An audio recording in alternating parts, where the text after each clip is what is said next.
Mupasiug na pag-usab og Zumba ang kapulisan sa Talisay City isip kabahin silang programa sa health and wellness sa mga police personnel. Ug ning higayuna matud ni Police Lieutenant Colonel Myra Maramag, ang hepe sa Talisay City Police, nga mulibot sila sa 22 ka mga barangay sa Talisay aron mudapit sa mga mulupyo nga mosayaw dala pasingot.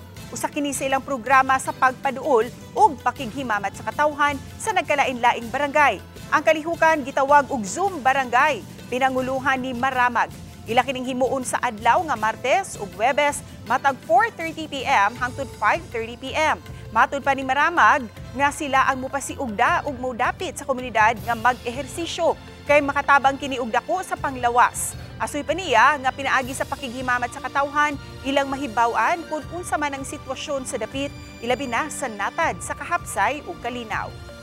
Sometimes magpapakontest kung kinsay best in costume or best dance moves mga ana-ana, so nindot ni siya nga kuan nga programa kay it will not only be para sa amo ara pod nga kapulisan but also for the community.